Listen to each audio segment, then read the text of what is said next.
Hello बच्चों, स्वागत है आपका आपके अपने यूट्यूब चैनल आरडी क्लासेस में। आशा करता हूं कि आप सभी लोग स्वस्थ होंगे और हमारे साथ जो है मैथ की क्लास को बहुत ही एंजॉय के साथ पढ़ रहे होंगे। तो बच्चों, जैसा कि हम लोग पढ़ रहे हैं कक्षा 10 गणित का प्रश्नावली 4.3 और इसके पहले वीडियो में मैंने क्वेश्चन नंबर 1 और क्वेश्चन नंबर 2 और इसके कुछ बेसिक चीज़ों को बता दिया था। यदि आपने इसकी पहली वीडियो नहीं देखी है तो आप क्लास 10 मैथ नामक प्लेलिस्ट में जा करके वहाँ से इन दोनों वीडियो को आप देख सकते हैं। आज की इस वीडियो में हम लोग बात करने वाले बच्चों क्वेश्चन 3, क्वेश्चन नंबर 4 और क्वेश्चन नंबर 5 के हल के बारे में, और आज हम लोग इसे हल करके देखते हैं। तो चलिए हम लोग बढ़ते हैं सबसे पहले क्वेश्चन नंबर 3 की तरफ। तो बच्चों, ये हमारा प्रश्नावली 4.3 का क्वेश्चन नंबर 3 है। और क्वेश्चन को शुरू करने से पहले आप सभी से रिक्वेस्ट है कि वीडियो को बनाने बहुत ही मेहनत लगता है, वीडियो को एक बार लाइक ज़रूर करें और साथ ही में यदि आपको जो भी डाउट है उसे कमेंट करके हमें ज़रूर बताएं। तो चलिए हम लोग क्वेश्चन पे चलते हैं कि क्या एक ऐसी आम की बगिया बनाना संभव है जिसकी लंबाई चौड़ाई से दोगुनी हो और उसका क्षेत्रफल 800 वर्ग मीटर हो। यदि है तो उसकी लंबाई और चौड़ाई ज्ञात कीजिए। तो बच्चों, यहाँ पे हमारा क्वेश्चन दिया है कि क्या हम एक ऐसे जो है आम की बगिया बना सकते हैं जिसकी लंबाई चौड़ाई से दोगुनी है और उसका क्षेत्रफल 800 वर्ग मीटर है। उसकी लंबाई और चौड़ाई ज्ञात कीजिए। तो सबसे पहले हम यहाँ पे क्या करते हैं, लंबाई को या चौड़ाई को कोई एक हम लोग चर जो है मान लेते हैं। तो यहाँ पे यदि हम चौड़ाई को मानते हैं तो थोड़ा आसान होगा। लिखेंगे यहाँ पे, माना बाग की चौड़ाई x मीटर है। ठीक है, बाग की जो चौड़ाई है वो x मीटर है। तो बच्चों, बाग की चौड़ाई x मीटर है तो बाग की जो लंबाई होगी वो क्या होगी, तो बाग की आपकी लंबाई हो जाएगी, क्योंकि यहाँ पे क्वेश्चन में दिया है कि लंबाई चौड़ाई से दोगुनी हो। तो बाग की चौड़ाई x मीटर है तो लंबाई क्या हो जाएगा, 2 गुणे चौड़ाई हो जाएगा, क्योंकि उससे दोगुनी है। तो ये हमारा हो जाएगा 2x मीटर हो जाएगा। और जैसा कि क्वेश्चन में दिया है बाग का जो क्षेत्रफल है वो 800 वर्ग मीटर है। तो बाग का क्षेत्रफल क्या दिया है, बाग का क्षेत्रफल बराबर दिया है 800 वर्ग मीटर। तो बच्चों, चूंकि जो बाग है वो आयताकार है, चूंकि यहाँ पे लंबाई और चौड़ाई है, इसलिए आयत का जो क्षेत्रफल होता है वही बाग का क्षेत्रफल होगा। और आयत का क्षेत्रफल क्या होता है हमारा, लंबाई गुणे चौड़ाई होता है, ये आयत का क्षेत्रफल होता है। ठीक है, बराबर में क्या हो जाएगा 800। तो हमारा लंबाई क्या है बच्चों, वो 2x है तो 2x रख देंगे, और चौड़ाई क्या है x है तो x रख देंगे, बराबर में क्या हो जाएगा 800 हो जाएगा। ठीक है, तो ये 2x का x में गुणा करेंगे तो 2x स्क्वायर हो जाएगा। 800 को इधर करते हैं माइनस 800 हो जाएगा, बराबर में 0। तो सबसे पहले हम यही चेक कर लेते हैं कि क्या ऐसी स्थिति संभव है। इसके लिए हम क्या करते हैं, पहले एक्स स्क्वायर जो हमारा द्विघात समीकरण जो होता है जिसका उसका मानक रूप जो है X square plus B X plus C बराबर 0 से तुलना कर लेते हैं। ठीक है, इसे जब हम लोग तुलना करेंगे यहाँ से हम लोग ए बी सी का मान पता कर सकते हैं। ए का मान 2 हो गया क्योंकि एक्स स्क्वायर का गुणांक 2 है और यहाँ पे एक्स स्क्वायर का गुणांक ए है। यहाँ पे देखिए एक्स है ही नहीं, इसलिए एक्स का गुणांक 0 होगा, तो बी बराबर क्या हो जाएगा 0 होगा। और सी का मान देखिए यहाँ से क्या है, माइनस 800 है। और यहाँ पे हम ज्ञात करेंगे बी वियुक्त कर डी बराबर होता है बी स्क्वायर माइनस 4ac। तो यदि हमने बताया था इसके पहले वीडियो में, यदि आपको आपने उसको नहीं देखा है तो आप प्लेलिस्ट में जा करके क्लास 10 मैथ नाम से प्लेलिस्ट है वहाँ देख सकते हैं कि जब डी का जो मान है वो 0 और 0 से बड़ा होता है तभी मूलों का अस्तित्व होता है, यदि 0 से छोटा है तो मूलों का अस्तित्व नहीं होता है। तो पहले हम यहाँ पे इसको बी स्क्वायर माइनस 4ac को लगा करके देखते हैं कि क्या आता है। तो यहाँ पे देखिए बी का मान तो 0 है तो 0 का स्क्वायर 4 गुणे ए का मान क्या है 2 है और सी का मान क्या है माइनस 800 है। ठीक है, तो 0 का तो स्क्वायर 0 ही होगा बच्चों, और ये हमारा इनका गुणा कर देंगे, 4 दूनी 8 हो जाएगा, और ये प्लस माइनस ये माइनस माइनस प्लस हो जाएगा, और ये हमारा हो जाएगा 6400। ठीक है ना, 6400। इस तरह से डी का जो मान है वो क्या प्राप्त हो गया 6400 होगा, क्योंकि 0 जोड़ेंगे तो 6400 ही होगा। और ये हमारा 0 से बड़ा है, इसका मतलब है कि डी जो है 0 से बड़ा है। तो यहाँ पे हम कह सकते हैं कि वास्तविक मूलों का अस्तित्व है। ठीक है ना, अस्तित्व है। तो जब वास्तविक मूलों का अस्तित्व है तो ऐसे कंडीशन में क्या होगा कि ये स्थिति जो है, मतलब आम की बाग लगाना संभव है। आम की बाग लगाना संभव है। तो यदि बाग लगाना संभव है तो हमें लंबाई और चौड़ाई भी इसकी बतानी थी। देखिए, यदि ये संभव है तो उसकी लंबाई और चौड़ाई हमें ज्ञात करना है। तो बच्चों, हमने मूल निकालने के लिए, द्विघात समीकरण का मूल निकालने के लिए एक फार्मूला बताया था पिछले वीडियो में, आप उसे देख सकते हैं। और वो हमारा फार्मूला क्या था, हमने ये फार्मूला आप लोगों को बताया था। देखिए द्विघात समीकरण ax² plus bx plus c बराबर 0 के मूल x बराबर -b प्लस माइनस कौड़ी में b² माइनस 4ac बटे 2a, तो इससे हम लोग निकाल सकते हैं। तो ये क्या होता है, x बराबर -b प्लस माइनस कौड़ी में b² माइनस 4ac और बटे में 2a, ठीक है ना। तो देखिए यहाँ पे b का जो मान है वो क्या है, 0 है। देखिए ये हमारा b का मान है वो आपका 0 प्राप्त होता है, ठीक है ना। यहाँ पे ये 0 है तो यहाँ पे हम 0 रख देंगे प्लस माइनस कौड़ी में b² माइनस 4ac का मान अभी हम लोगों ने हल करके निकाला है 6400 हो गया, और बट्टे में 2 गुणे a का जो मान है वो देखिए 2 है, ठीक है। तो ये 6400 को हम क्या लिख सकते हैं, 80 गुणे 80 लिख सकते हैं, क्योंकि 0 जोड़े घटाएंगे तो बात वही रहेगी, ठीक है। और ये हमारा 2 दूनी क्या हो जाएगा, 4 हो जाएगा। तो इस तरह से x का जो मान होगा वो क्या हो जाएगा, 80 बटे 4 हो जाएगा। ये कटेगा तो हमारा क्या हो जाएगा, 20, ठीक है ना। 20 मीटर यहाँ से प्राप्त होगा। तो हमने x किसको माना था, देखिए चौड़ाई को हमने x मीटर माना था। तो इस तरह से हम कह सकते हैं कि जो बाग है, बाग की चौड़ाई बराबर हो जाएगा, चौड़ाई x बराबर 20 मीटर, ठीक। और बाग की जो लंबाई है, बाग की लंबाई ये हमारा क्या था, 2x था, ठीक है ना, यानी कि 2 गुणे 20 हो जाएगा, तो यानी कि 40 मीटर जो है बाग की लंबाई हो जाएगी। इस तरह से ये हमारा 20 मीटर लंबाई और 40 मीटर चौड़ाई ज्ञात हो गया। अब इसके बाद हम लोग बढ़ेंगे क्वेश्चन नंबर 4 की तरफ। इसके बाद हमारा क्वेश्चन नंबर 4 है कि क्या निम्न स्थिति संभव है, यदि है तो उनकी वर्तमान आयु ज्ञात कीजिए। बच्चों स्थिति दिया है कि 2 मित्रों की आयु का योग 20 वर्ष है, 4 वर्ष पूर्व उनकी आयु वर्षों में का गुणनफल 48 था, ठीक है। यानी कि 2 मित्र हैं जिनकी आयु का योग जो है 20 वर्ष है। तो यहाँ पे हम क्या करेंगे, लिखेंगे माना पहले मित्र की वर्तमान आयु x वर्ष है, ठीक है। पहले मित्र की जो वर्तमान आयु है वो क्या है, x वर्ष है। तो बच्चों दूसरे मित्र की जो वर्तमान आयु होगी, दूसरे मित्र की वर्तमान आयु जो होगी आपकी, क्योंकि दोनों के आयु का योग 20 वर्ष है, तो अगर पहले की x हो गई तो दूसरे की जो है 20 माइनस x हो जाएगी, 20 माइनस x वर्ष हो जाएगी, ठीक। इसके बाद बोल रहा है कि आगे दिया है कि 4 वर्ष पूर्व उनकी आयु का गुणनफल 48 था। तो पहले हम निकाल देते हैं कि 4 वर्ष पूर्व पहले मित्र की आयु, तो बच्चों अभी जो पहले मित्र की आयु है वो क्या है, वर्तमान में x वर्ष है, तो 4 वर्ष पहले क्या होगी, 4 साल कम होगी, तो x माइनस 4 हो जाएगा, x माइनस 4 वर्ष हो जाएगा।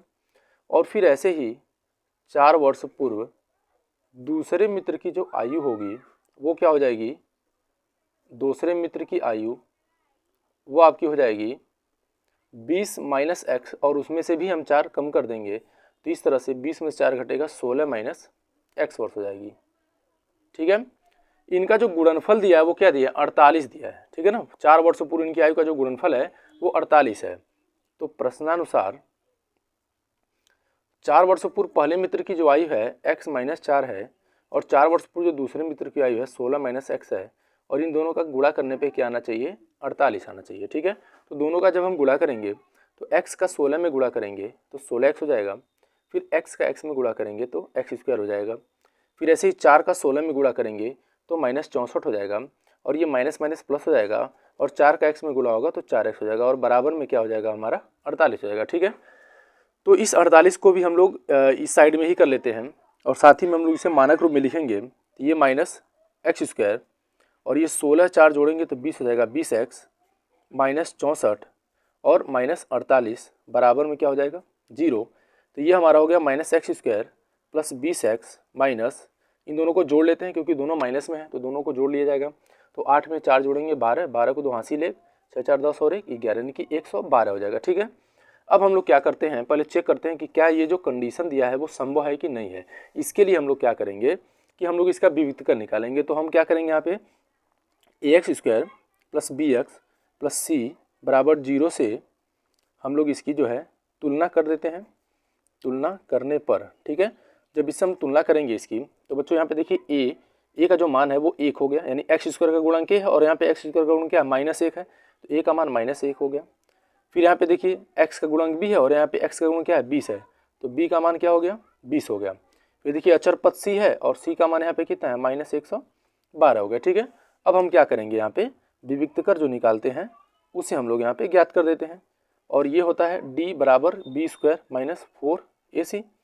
तो d बराबर हो जाएगा, तो b का मान क्या है 20 है, तो 20 का स्क्वायर हो जाएगा -4, यानी एक 4 का जो मान ये 4 हो गया, गुणे a का जो मान है -1 है और c का मान देखिए यहाँ पे -112 है। ठीक है, तो 20 का जब हम लोग स्क्वायर करेंगे तो ये 400 हो जाएगा और फिर ये हमारा माइनस माइनस ये प्लस हो जाएगा, लेकिन ऑलरेडी यहाँ पे माइनस है इसलिए यहाँ पे माइनस लगाना होगा और 4 का गुणा जो है हम लोग 112 में कर देंगे, क्योंकि 4 का गुणा 1 में होगा, 4 एकम 4 हो गया और फिर उसका हम 112 में करेंगे तो ये हमारा हो जाएगा 448। ठीक है, अब ये देखिए 400 ये 448 है, दोनों को घटाएंगे तो आंसर हमारा 48 आएगा, लेकिन घटाने के बाद हम लोग बड़ी संख्या का चिन्ह लगाते हैं तो दोनों में बड़ी संख्या हमारी क्या है 48 बड़ी है और 448 बड़ी संख्या है। ठीक है, इसमें माइनस का चिन्ह है इसलिए यहाँ पे माइनस लग गया, तो इसका मतलब क्या है ये जो है हमारा 0 से क्या हो गया छोटा हो गया। ठीक है ना, तो डी का जो मान है यहाँ पे क्या है 0 से छोटा हो गया है, इसलिए यहाँ पे हम मूलों का अस्तित्व तो नहीं है, जैसा कि हमने पहले वीडियो में बता दिया है। तो यहाँ पे हम लिख देंगे कोई भी वास्तविक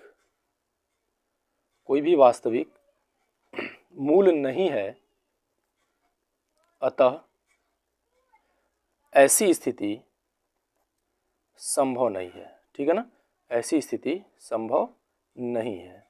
अब इसके बाद हम लोग बढ़ेंगे अपने अगले क्वेश्चन नंबर 5 की तरफ। इसके बाद हम लोग बढ़ते हैं अपने क्वेश्चन नंबर 5 की तरफ। क्वेश्चन नंबर 5 है कि क्या परिमाप 80 मीटर तथा क्षेत्रफल 400 वर्ग मीटर के एक पार्क को बनाना संभव है, यदि है तो उसकी लंबाई और चौड़ाई ज्ञात कीजिए। ठीक है, तो यहाँ पे बच्चों हम क्या करेंगे, लिखेंगे माना पार्क की लंबाई x मीटर है। ठीक है, ये हमारे पार्क की लंबाई होगी, माना पार्क की जो लंबाई है वो क्या है x मीटर है। तो जैसा कि यहाँ पे दिया है कि परिमाप जो है ना 80 मीटर है, तो पार्क का जो परिमाप है बच्चों, पार्क का जो परिमाप है आपका वो क्या दिया है 80 मीटर। तो यहाँ पे हम क्या करेंगे कि पार्क जो है यहाँ पे आयताकार है और आयत का जो परिमाप होता है वो ये होता है 2 और ब्रैकेट में होता है लंबाई और प्लस में क्या होता है चौड़ाई। ठीक है, लंबाई प्लस चौड़ाई और बराबर में हमारा 80 मीटर हो जाएगा। ठीक है, तो बच्चों हमने लंबाई को x माना है और इस 2 को हम लोग दूसरी साइड भेजेंगे तो और यहाँ पे x रख देंगे, तो x प्लस चौड़ाई के बराबर में क्या हो जाएगा हमारा 80 बटे में 2 हो जाएगा। इसको हम लोग काट सकते हैं तो 40 हो जाएगा और इस तरह से हमारा जो चौड़ाई है वो बन के आ जाएगा 40 माइनस x मीटर। तो ये हमारे पार्क की जो है चौड़ाई हो गई। ठीक है, पार्क का जो बच्चों क्षेत्रफल दिया है वो क्या दिया है 400 वर्ग मीटर दिया है। ठीक है, तो यहाँ पे हम लिखेंगे पार्क का क्षेत्रफल बराबर 400 वर्ग मीटर। तो जैसा कि आपको पता होगा कि पार्क यहाँ पे हमने बताया कि आयताकार है और आयत का जो क्षेत्रफल होता है वो क्या होता है लंबाई गुणे चौड़ाई, लंबाई गुणे चौड़ाई बराबर 400 वर्ग मीटर। तो बच्चों लंबाई जो है हमने x मानी है तो यहाँ पे x लिख देंगे और चौड़ाई हमने अभी निकाला यहाँ पे 40 माइनस x है तो 40 माइनस x यहाँ पे लिख देंगे बराबर में 400। ठीक है, तो इसका हम लोग मल्टीप्लाई करेंगे तो ये 40x हो जाएगा, फिर x में गुणा करेंगे तो x स्क्वायर हो जाएगा और 400 को भी साइड में लाएंगे -400 और बराबर में क्या हो जाएगा 0 हो जाएगा। ठीक, अब हम लोग इसे लिख सकते हैं -x स्क्वायर प्लस 40x, इसको मानक रूप में लिख देते हैं -400 और बराबर में क्या हो जाएगा 0।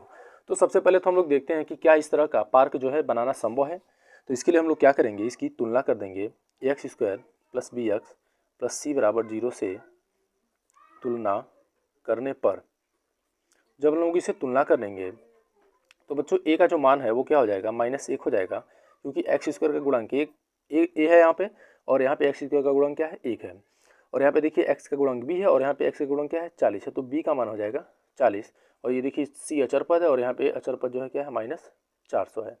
अब हम लोग इसका ज्ञात करते हैं विविध कर, d बराबर होता है b स्क्वायर माइनस 4ac। ठीक है, तो यहाँ पे b का मान हम लोग रखते हैं, तो बच्चों b का जो मान है वो आपका 40 है तो 40 का स्क्वायर हो जाएगा 4 गुणे ए का जो मान है -1 है, गुणे सी का जो मान है वो क्या है -400 है। ठीक है, इसको हमने रख दिया यहाँ पे।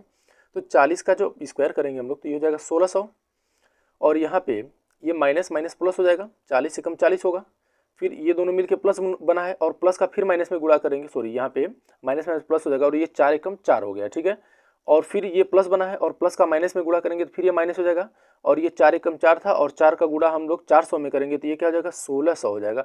इस तरह से हमारा क्या हो गया 0 प्राप्त होता है। ठीक, इसका मतलब है कि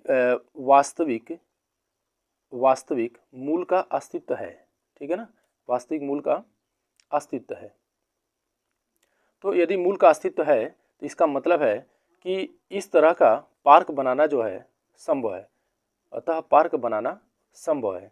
ये जो पार्क है आप बनाया जा सकता है। ठीक, तो अगर बनाना संभव है तो हम लोगों को क्या बताना है, इस पार्क की लंबाई और चौड़ाई बतानी है। तो इसके लिए हम क्या करेंगे, यहाँ पे हम लोग यूज करेंगे, हमने फार्मूला बताया था जो आपका द्विघात समीकरण था उसको मूल निकालने का, x बराबर -b प्लस माइनस कौड़ी में b² - 4ac और बटे में 2a होता है। ठीक है, तो बच्चों यहाँ पे देखिए b का जो मान है वो क्या है, ऊपर 40 दिया गया है, जैसे यहाँ पे देख रहे हैं ये 40 है, तो यहाँ पे हम 40 रख देंगे -40 प्लस माइनस कौड़ी में, और b² - 4ac को हमने हल किया, इसका मान 0 आया है, और बटे में क्या हो जाएगा हमारा 2 गुणे a का मान देखिए यहाँ पे -1 है, ये -1 है यहाँ पे आपका।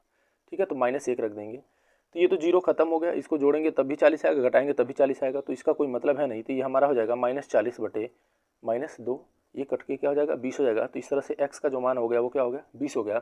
तो हम कह सकते हैं कि x हमने क्या माना था, पार्क की लंबाई को हमने x माना था। देखिए यहाँ पे देखिए माना पार्क की लंबाई x मीटर है, तो इसका मतलब है कि यहाँ पे पार्क की जो लंबाई हो गई, अतः पार्क की लंबाई x बराबर 20 मीटर। ठीक है, और पार्क की जो चौड़ाई है, पार्क की चौड़ाई, और ये हमारा प्राप्त हुआ था, देखिए यहाँ पे 40 - x था, ये पार्क की चौड़ाई थी, तो 40 - x है, 40 - x, तो बराबर में क्या हो जाएगा हमारा 40 - 20 हो जाएगा, क्योंकि x का मान 20 है और ये भी हमारा 20 मीटर प्राप्त होगा। ठीक है, तो लंबाई और चौड़ाई दोनों क्या हो गए हमारे 20-20 मीटर हो गया। तो आशा करते हैं कि जो चीज़ें आपको समझ में आई होगी, और यदि आपको वीडियो पसंद आई हो तो वीडियो को ज़्यादा से ज़्यादा लाइक और शेयर करिए, और साथ ही मेरे चैनल पर नए हैं तो चैनल को एक बार सब्सक्राइब जरूर कर लीजिए, क्योंकि आपको बहुत ही जल्द इस चैनल के माध्यम से साइंस की भी क्लास कराई जाएगी। और वीडियो को देखने के लिए आप सभी को बहुत बहुत धन्यवाद।